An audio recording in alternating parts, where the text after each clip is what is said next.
சூப்பர்பா. இப்படி ஒரு 10 மீட்டிங் போனா நிறைய கிடைக்கணும் போலயா. வெறும் மிச்சம் கொடுத்துட்டாங்க. முரட்டாலாம் உட்காந்துருக்கியா? உட்காரு, மிச்சம் சாப்பிடுவான். தள்ளி உட்காரு. என்னன்னா வீரமணி நினைச்சியா? உட்காரு. என்ன இங்கே மாநாடுக்கு வந்தீங்களா? என்னையா இந்த நினைச்சு கூட்டம் இன்ன வரைக்கும் உட்காந்துருக்க நீ வாட்டுக்கு? என்ன எதுக்கு வந்த? எவ்வளவு? சரி, வேற என்ன கொடுத்தாங்க? கொடுத்தாங்களே, சாயந்தரம் தான் கவனிக்கிறேன்னு சொல்லியிருக்காங்க. அப்படியா? கூட்டம் முடிஞ்சு 3 நாள் ஆச்சு. போ, காசு வாங்குற வழியே பாரு. 3 நாள் ஆச்சா? போ தம்பி, அடுத்த வேலை இருக்கு. போ, எங்களுக்கு வேலை இருக்குது. கூட்டெல்லாம் முடிஞ்சு பல நாட்கள் ஆச்சு. இன்னமும் வந்து நீங்க என்னடா உட்காந்து உருட்டிக்கு இருக்கிற, இடத்த ஆக்கிரமிக்க இருக்க. தலைவா தலைவா, நமக்கு 1000 வேலை தலைவா. அவங்களுக்கு வந்து கிடைக்குது, பேசுவாங்க. நம்ம வந்து பேசுவானாமா? எப்படி இருக்கீங்க? நல்லா இருக்கேன் தலைவா. என்ன ஒரே திருவண்ணாமலையை பத்தி அப்படியே தாளிச்சுக்கிட்டு இருக்கீங்க? திருவண்ணாமலை பத்தி நான் சொன்னேன்னா ஏன் தலைவா பொறுத்துறீங்க பாத்தீங்களா? நான் பொதுவா ஒரு கான்செப்ட்ல வந்து சொன்னேன். நாளைக்கு முக்கியமான விஷயம் நடக்க போகுதுல? ஆமா. முந்தானத்து ஒரு ஊர்ல ஏதோ ஒரு கூட்டம் நடந்துச்சு. சரி. அந்த கூட்டத்துல வந்து சேர்ல பார்த்தோம்னா வெறும் மிச்சர் பாக்கெட்டா இருந்துச்சு. சரி. அத ஒருத்தர் உட்காந்து திண்டுதிரிக்கா இன்ன வரைக்கும். நான் கூட தூரம் பார்த்தோன்னே மிச்சர் மணி நினைச்சிட்டேன். நம்ம ஒருத்தர் இருக்காரு மிச்சர் மணி, அவர் நினைச்சிட்டேன். அதான் அவரை வரட்டி விட்டு அவரை கூப்பிட்டேன். சரி, இன்னைக்கு பேசிடுவோம். ஆமா, நாளைக்கு வந்து தமிழக வெற்றி கழகத்தினுடைய விஜய் அவர்கள் என்ன பண்ண போறாரு, ஈரோட்ல பிரச்சாரத்தை மேற்கொள்ள போறாரு தலைவா. அப்படியா? ஆமா, ஆல்ரெடி குறி வச்சு பிரச்சாரத்தை கரூர்ல வந்து குறி வச்சு என்ன பண்ணாரு, கரெக்டா வந்து யார் யாரை வந்து டீகோடிங் பண்ண முடியும் டீகோடிங் பண்ணிட்டாப்ல. இப்ப மறுபடியும் என்ன பண்ண போறாரு, அதே கொங்கு பெல்ட்ல கூட்டம் போட போறாப்ல. அப்படியா? ஆமா, அந்த கூட்டத்துல என்ன பேச போறாரு, ஏது பேச போறா அப்படின்னு சொல்லி தமிழ்நாடே மிகப்பெரிய பவர்ஃபுல்லா இருக்குது. எங்க என்ன பத்தி பேசுறாங்களோ, ஏன்னா கொங்கு பெல்ட்ல மொத்தம் 68 எம்எல்ஏக்கள். இந்த 68 எம்எல்ஏக்களை திமுக சேர்ந்த எத்தனை பேரு? 24. இந்த 24 நபர்களும் என்ன பண்ண போறாங்கன்னா, எங்க நம்மளை பத்தி இது பேசிடுவாங்களோ, இதுவும் கோர்த்து விட்டுவாங்க சொல்லி பயங்கரமான அச்சத்துல இருக்கிறாங்க. அது என்ன மேட்ரு, நாளைக்கு கொங்கு மண்டலத்துல எப்படி இந்த பிரச்சாரம் அமைய போயின்றது அப்படின்றத இந்த காணொலியில கொஞ்சம் டீட்டெயிலா பாத்துடலாம். பயப்புல மிச்சரை விட்டு போயிட்டேன் உங்களுக்கு. சரி, நீங்க கொஞ்சம் போட்டு. இல்ல, நான் வீரமணி மிச்சர் மணி ஒருத்தர் இருக்காரு, அவர்கிட்ட கொடுத்துறேன். நண்பர் அனைவருக்கும் உரிமைக்களம் மலைக்காட்சியின் சார்பாக இனிய வணக்கம். நாங்க இப்படி வந்து பார்த்துட்டோம். இனி ஜென்மத்துக்கும் எங்களால குனிய முடியாது. அதனால நாங்க சண்டை போட போறோம். திருச்சியில் வேலை வாய்ப்பு. திருச்சி விமான நிலையத்திலிருந்து 5 கிலோமீட்டர் தொலைவில் அமைந்துள்ள திவ்யா என்கோ நிறுவனத்தில் வேலை வாய்ப்பு. Drilling machine operator, VTL operator, fitter, horizontal boring machine operator, turner, welder போன்ற பணிகளுக்கு ஆட்கள் தேர்வு செய்யப்படுகின்றது. மேற்கண்ட பணிகளில் அனுபவம் இல்லை என்றாலும் கூட பயிற்சி வழங்கப்படும். உணவு மற்றும் தங்குமிடம் இலவசம். திரையில் தெரியும் எண்களை பயன்படுத்தி உடனடியாக முன்பதிவு செய்து கொள்ளுங்கள். தலைவா சொல்லுங்க தலைவா. என்ன, நாளைக்கு தமிழக வெற்றி கழகம் கூட்டம் போட போறாங்க. நம்ம கொஞ்சம் சீரியஸா பேச வேண்டிய தேவைகள் இருக்கு தலைவா. சரி. ஆல்ரெடி வந்து தமிழக வெற்றி கழகம் கொங்கு பெல்ட்ல கூட்டம் போட்டாங்க. ஆமா, நமக்கு தெரிஞ்ச விஷயம் தான். ஆல்ரெடி கரூர்ல வந்து கூட்டம் போட்டாங்க, அப்புறம் நாமக்கல்ல கூட்டம் போட்டாங்க. எண்ணிலடங்காத ஒரு கூட்டம் இல்ல, மக்கள் மத்தியில ஆக சிறந்த வரவேற்புகள் வந்து கிடைச்சிச்சு. அதுக்கு பின்பாக ஸ்டாம்பீட் நடந்துச்சு. ஸ்டாம்பீட் கூட அந்த மக்கள் விஜய் மேல பிளேமிங் பண்ணலன்றது இதுவரைக்கும் நல்லாவே தெரியுது. அந்த மாதிரி பிளேமிங் பண்ணியிருந்தாங்கன்னா அவங்கள தேடி போய் பேட்டி எடுத்து சமூக வலைத்தளங்களை வைரல் ஆக்கி விட்டுருப்பாங்க. அதுக்கான வாய்ப்புகளை தமிழக மக்களே தரல. அதான் ஃபேக்ட். அப்படியே பட்சத்துல மறுபடியும் தமிழக வெற்றி கழகம் எதற்காக கொங்கு பெல்ட்டை டார்கெட் பண்ணி மறுபடியும் கூட்டம் போடுறாங்க? இதுதான் மேட்டு தலைவா. அதாவது வந்து அரசியல்ல வந்து பார்த்தோம்டா, அதாவது வந்து முதிர்ச்சின்னு இருக்கு இல்லையா, அப்படி ஒரு முதிர்ச்சி பெற்ற ஒரு மனிதர் தான் செங்கோட்டையன். கடந்து போயிட முடியாது. அதாவது எம்ஜிஆர் காலத்துல இருந்து இன்னைக்குல தலைவா, எம்ஜிஆர் காலத்துல இருந்து கூடவே டிராவல் பண்ண ஒரு மகத்தான ஒரு அரசியல்வாதி வந்து செங்கோட்டையன். அவருடைய தன்னுடைய இருப்பை தக்க வைப்பதற்கு தான் யாரு அப்படின்னு காமிக்கிறதுக்கு ஒரு வாய்ப்பு. கரெக்ட். அதாவது நான் எழுதி வச்சதை நீங்களும் சொல்லிருக்கீங்க. ஆமா, செங்கோட்டையன் எடப்பாடி பழனிசாமியை பழி தீர்ப்பதற்காக இதை வாய்ப்பா பயன்படுத்துகிறார். கண்டிப்பா. ஆமா, அவர் யாரையுமே கேட்காம கட்சியை விட்டு நீக்கிறாரு. ஆமா, அதாவது வந்து செங்கோட்டையனுக்கு பிறகுதான் எடப்பாடி. ஆக்சுவலா பார்த்தோம்னா வந்து ஓபிஎஸ்க்கு முன்னாடி, எடப்பாடிக்கு முன்னாடி செங்கோட்டையன் தான் முதலமைச்சரா ஆயிருக்கவே வேண்டும். ஆமா, ஆனா அது கிடைக்கல. புரியுதுங்களா? இன்னைக்கு ஓரம் கட்டப்பட்டார். ஒரு சீனியர் மனிதராக இருந்த போதிலும் கூட, அத்தனை தகுதி படைத்த நபராக இருந்த போதிலும் கூட, செங்கோட்டையன் அவர்கள் இந்த அண்ணா திராவிட முன்னேற்ற கழகத்துல சுயநலத்தின் மூலமாக வீழ்த்தப்பட்டார். கண்டிப்பா அதான் fact. அந்த மாதிரி வந்து அவர் ஏதாவது பண்ணிடுவாருன்னு கேள்வி எழுப்பிடுவாருன்றக்காண்டியே சடார்னு உடனே ஒரு முடிவு எடுத்து எடப்பாடி டக்குன்னு கட்சி விட்டு நீக்கி விட்டாரு. ஆமா. ஆனா என்னை நீக்கிட்ட, ஆனா நான் சும்மா இல்ல, நான் யாருன்னு காமிக்கிறேன். அதான் இதுல வந்து ரெண்டு விஷயம் இருக்கு தலைவா. இதை எப்படி நான் பாக்குறேன் அப்படின்னா, எடப்பாடியை பழி தீர்ப்பதற்காக செங்கோட்டையன் அவர்கள் இதை வந்து ஒரு சான்ஸா வந்து பயன்படுத்துறாரு. ஏன்னா விஜய் வந்து ஆல்ரெடி கொங்கு மண்டலத்துல கூட்டம் போட்டாரு. அவருடைய அடுத்த டார்கெட் எதுவாக இருந்திருக்க வேண்டும் என்றால் அது சேலமாக தான் இருந்திருக்கும். ஆமா கண்டிப்பா. ஏன்னா சேலத்துலதான் வந்து அடுத்து கூட்டம் போடுவதாக இருந்தது, சேலமாக தான் இருந்திருக்கணும். ஆனா சேலத்தை தவிர்த்து விட்டு அவர் மீண்டும் கொங்கு மண்டலத்தை ஏன் எடுக்கிறாரு அப்படின்னா, இந்த இடத்துல எடப்பாடி பழனிசாமியை பழி தீர்ப்பதற்காக செங்கோட்டையன் ஒரு ரோல் எடுக்கிறாரு. அதே வேளையில மீண்டும் அதே இடத்துல எனக்கு செல்வாக்கு அந்த இடத்துல தான் இழந்துச்சுன்னு நீங்க சொல்றீங்களா திமுக, அதே இடத்துல வந்து என்னுடைய செல்வாக்கு மறுபடியும் ப்ரூவ் பண்ணி காட்டுறேன் பாரு அப்படின்னு சொல்லி மீண்டும் திராவிட முன்னேற்ற கழகத்தை பழி தீர்ப்பதற்காக விஜய் வந்து கொங்கு மண்டலத்தை எடுத்திருக்கிறார். இல்ல இந்த இடத்துல நம்ம திராவிட முன்னேற்ற கழகத்தை பழி தீர்ப்பதற்குன்றது எடுத்துக்கிற முடியாது இந்த இடத்துல. அதாவது வந்து இந்த இடத்துல என்ன என்னுடைய பார்வையில் எப்படி எடுத்துக்கலாம் அப்படின்னு பார்த்தோம்னா, திமுகவா இருக்கட்டும் அதிமுகவா இருக்கட்டும் ஸ்டாம்பேடு நடந்துருச்சு. ஆனா நடந்துச்சாலும் கூட மக்கள் மத்தியில வந்து ஒரு அரசல் புரசலா வந்து இருந்துகிட்டே இருந்துச்சு.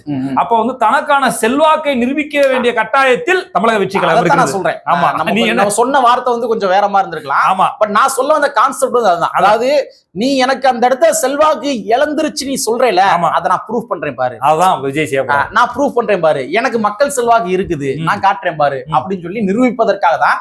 இது வந்து ஒரே கல்ல ரெண்டு மாங்க அப்படி எடுத்துக்கலாம். செங்கோட்டையனுக்கு இது வந்து ஒரு கௌரவ பிரச்சனை.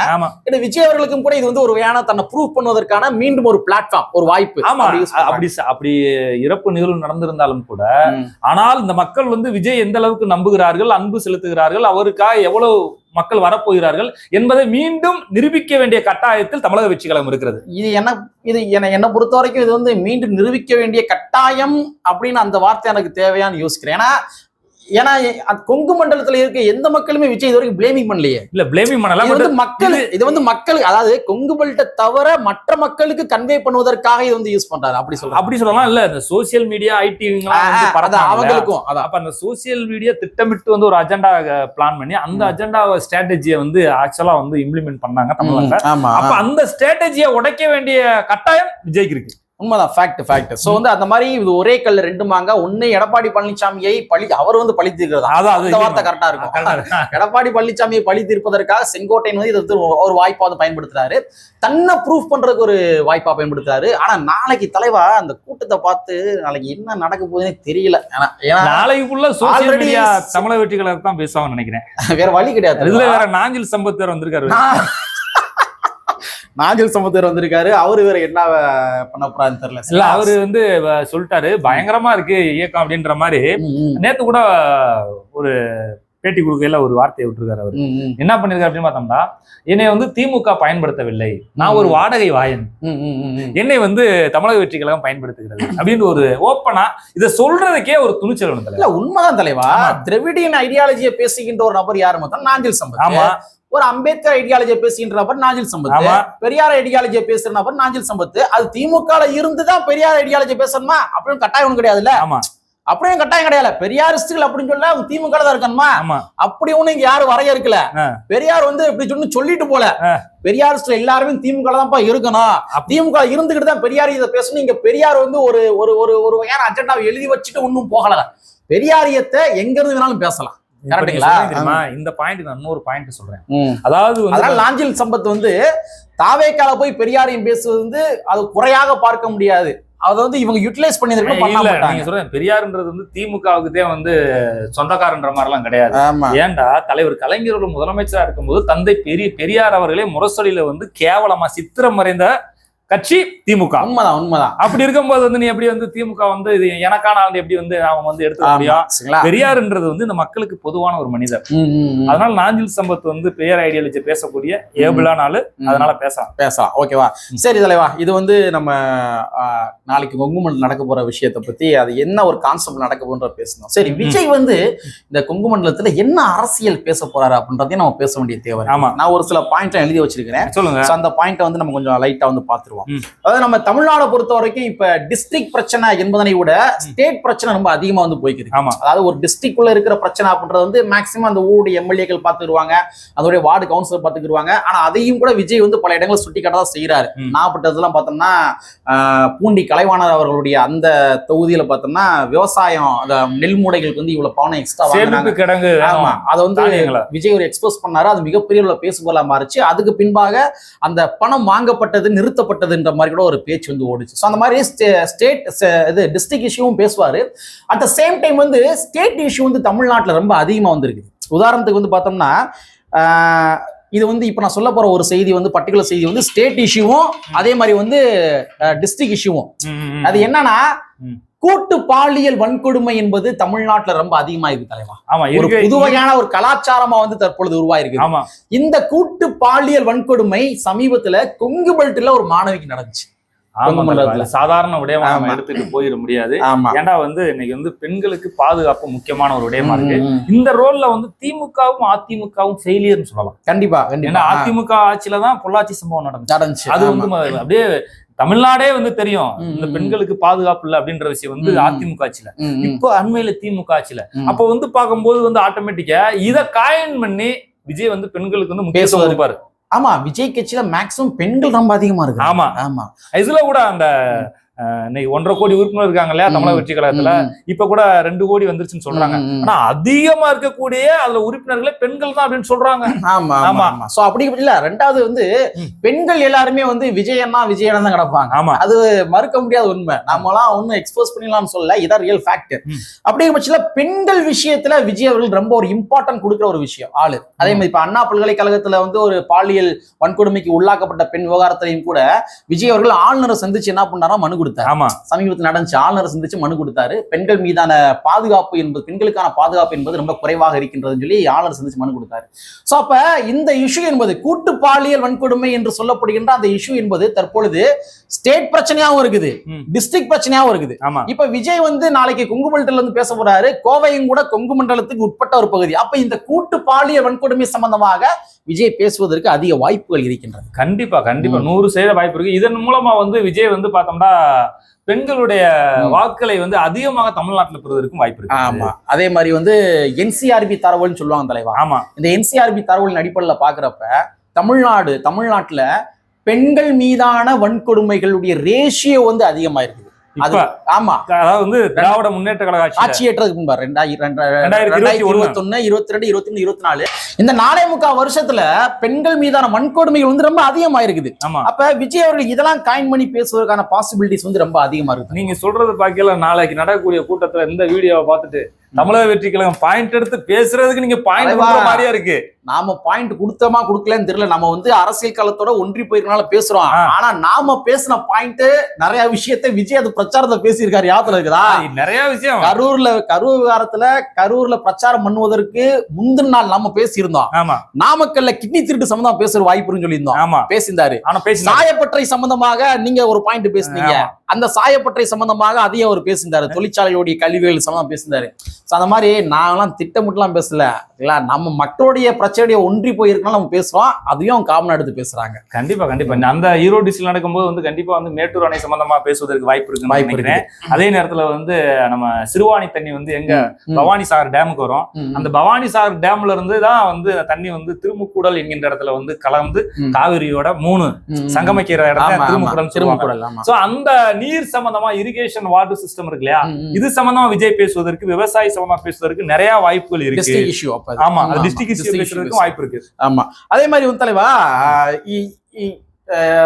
ஒரு காமன் இஷ்யூன்னு பாக்குறப்ப தமிழ்நாட்டுல தற்பொழுது வேலை வாய்ப்புகள் ரொம்ப ஒரு பிரச்சனையா போயிருது. கண்டிப்பா. அதுல குறிப்பாக வந்து தற்பொழுது கூட அமலாக்கத்துறை என்ன பண்ணாங்க, நம்ம தமிழ்நாட்டுல இருக்கிற ஒரு அமைச்சர், அந்த அமைச்சர் வந்து நிறைய 888 கோடி ஊழல் பண்ணியிருக்கிறார் அப்படின்னு சொல்லி அந்த அமைச்சர் மீது நடவடிக்கை எடுக்கணும்னு சொல்லி திமுக அரசாங்கத்திற்கு கடிதம் அனுப்பியிருந்தாங்க. சோ விஜய் அவர்கள் ஐ திங்க் இதை வந்து ஒரு காயின் பண்ணி பேசுவதற்கான பாசிபிலிட்டிஸ் ரொம்ப அதிகமா இருக்குன்னு நினைக்கிறேன். ஏன்னா அவர் வந்து டிஎம்கே டிமெரிட் பண்ண நடப்பாரு. அப்படிங்கிற பட்சத்துல விஜய் அவர்களுக்கு இதெல்லாம் மிகப்பெரிய ஒரு லட்டு. ஏன்னா விஜய் கட்சியில வந்து இளைஞர் பட்டாளம் நிறைய இருக்கிறாங்க. அப்ப இந்த சர்ச்சையை நம்ம ஒப்பீடுகள் செய்து பார்க்கின்ற பொழுது இளைஞர்களுக்கான வேலை வாய்ப்புகள் என்பது இழந்துள்ளது தமிழ்நாட்டுல. அப்ப இதை பத்தி விஜய் பேசுவதற்கான பாசிபிலிட்டிஸ் வந்து இருக்குது. வேலை வாய்ப்பு மட்டும் பேசுவது மட்டும் சொல்ல முடியாது.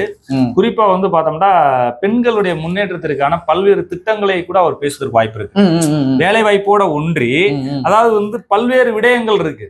அந்த பல்வேறு விடயங்கள்ல வந்து பெண்கள் முன்னேறுவதற்கான பல்வேறு திட்டங்களை கூட வந்து அந்த பகுதியில பேசுவதற்கான வாய்ப்புகள் இருக்கு. மேபி தேர்தல் மேனிஃபெஸ்டோவா கூட இருக்கலாம், பேச போற விஷயங்கள் கூட இருக்கலாம். ஏன்னா கொங்குன்றது ரொம்ப இம்பார்ட்டன்ட். கொங்கு வந்து அது வந்து அதான் வந்து தீர்மானிக்கக்கூடிய ஒரு பிளேஸ். ஆமா, கொங்கு மண்டலம்ன்றது. ஸோ அதை டார்கெட் பண்ணலாம். அடுத்து வந்து தூய்மை பணியாளருடைய மேட்டர் வந்து பேசுவாரான்றத நாமளும் எதிர்பார்க்கிறோம். இல்ல இது இந்த பேசுறதுக்கு வாய்ப்பு இருக்கு. ஏன் அப்படின்னு பார்த்தோம்னா ஆல்ரெடி பார்த்தோம்னா புஷி ஆனந்தா இருக்கட்டும், ஆதவ அர்ஜுனா இருக்கட்டும், ஆதவ அர்ஜுன் போய் அந்த போராட்டம் நடந்துகிட்டு இருக்கு, அவங்கள போய் சந்திச்சு அவங்களுடைய ஆதரவு கொடுத்தாங்க. அவங்களுடைய என்ன செய்யணும் அப்படின்றத வந்து அவங்களும் ஒரு மேனிஃபெஸ்டோல ஏத்திருப்பாங்க. அதான் இன்றளவும் போராட்டத்திலான இருக்கிறாங்க. அந்த போராட்டத்து விஷயத்த வந்து விஜய் வந்து தூய்மை பணியாளர் விஷயத்த வந்து கண்டிப்பா வந்து கொங்கு மண்டலத்துல பேசுகிற பொழுது வந்து இன்னும் தமிழக வெற்றி கழகம் பலமாவதற்கு வாய்ப்பு இருக்கு. ஆமா, ஏன்னா சமீபத்துல வந்து அந்த ஆகஸ்ட் 13ஆம் தேதி தூய்மை பணியாளர்கள் வந்து ரிப்பன் பில்டிங்ல போராட்டம் பண்ணியிருந்தவங்கள அடிச்சு வரட்டாங்க. ஆமா, அதுக்கு பின்பாகவும் கூட நீதிமன்றம் எந்த இடத்துல போராட்டம் பண்ணணும்னு சொல்லி அலோவ் பண்ணாங்களோ அதே இடத்துல போய் தூய்மை பணியாளர்கள் மீண்டும் போராட்டம் தொடர்ந்தாங்க. இந்த போராட்டத்துக்கு உண்ணாநிலை போராட்டத்துக்கு அவங்க சாக போலக்கே கறக்குறாங்க அப்படின்னு சொல்லி போய் நேரடியாக போய் ஆதரவு கொடுத்த நபர் யார் மட்டும்னா ஆதவ அர்ஜுன், புஷி ஆனந்த். ஆமா, ரெண்டு பேர் தான் போனாங்க. ஆமா, அதுக்கப்புறம் தான் என்ன பண்றாங்கன்னா மற்ற கட்சிகள் என்ன பண்றாங்க, ஸ்பாட்டுக்கு போனாங்களோ இல்லையோ அறிக்கை வெளியிட்டாங்க. விசிக்கு அறிக்கை விட்டாங்க, கம்யூனிஸ்ட் கட்சி அறிக்கை விட்டாங்க. பட் இருந்தாலும் திராவிட முன்னேற்ற கழகத்தினுடைய அரசாங்கம் இன்றளவும் கூட அந்த போராட்டத்தை கண்டு கொள்ளவில்லை. அமைச்சர் சேகர் பாபு அவர்கள்லாம் மைக்கை நீட்டி கேள்வி கேட்டாங்க அப்படின்னா அந்த தூய்மை பணியாளர் மேட்ரா அவர் அப்படியே ஓப்பன் ஃபோரம்லயே அதை பத்தி கேட்காதுன்றாரு. ஆமா, சோ அந்த மாதிரி விஜய் அவர்கள் இதை காயின் பண்ணி பேச வாய்ப்பு இருக்கு. ஒண்ணும் இல்ல தலைவா, நீலம்னு ஒரு சேனல் இருக்கு தலைவா. ஆமா, அந்த நீலம் நீ எந்த சேனல் நீலமா? இந்த சேனல் நீலம் பண்பாட்டு நீலம் சேனலை பார்த்தாலே அவருக்கு அவரு கதறிட்டாப்ல. அப்படியே நீலத்தை பார்த்துட்டு கதறிட்டாயே இந்த போயிரு நீ டிவி இல்ல அப்படின்னு பயம். எதை பார்த்து பயப்படுறாரு சேர்வோம்னா நீலத்தை பார்த்தாலே பயப்படுறாப்ல. ஆமா, அந்த மாதிரிலாம் இருக்குது. சோ ஆகமத்துல விஜய் அவர்களுடைய இந்த நாளைக்கான பயணம் என்பது தமிழ்நாட்டோட அரசியல் களத்துல ஒரு முக்கியத்துவம் நிறைந்த ஒரு பயணமாக இருக்கும், முக்கியத்துவம் நிறைந்த ஒரு பொதுக்கூட்டமாக இருக்கும். அட் த சேம் டைம் வந்து பெரியார் பிறந்த மண்ணு வேற, அந்த இடத்துல அவர் என்ன பேச போறான்றது வந்து தமிழ்நாடு மக்களை எதிர்பார்த்து நானும் எதிர்பார்க்கிறேன். நானும் தான் எல்லாரும் தமிழ்நாடு எதிர்பார்த்து காத்து கொண்டிருக்கின்றார்கள்.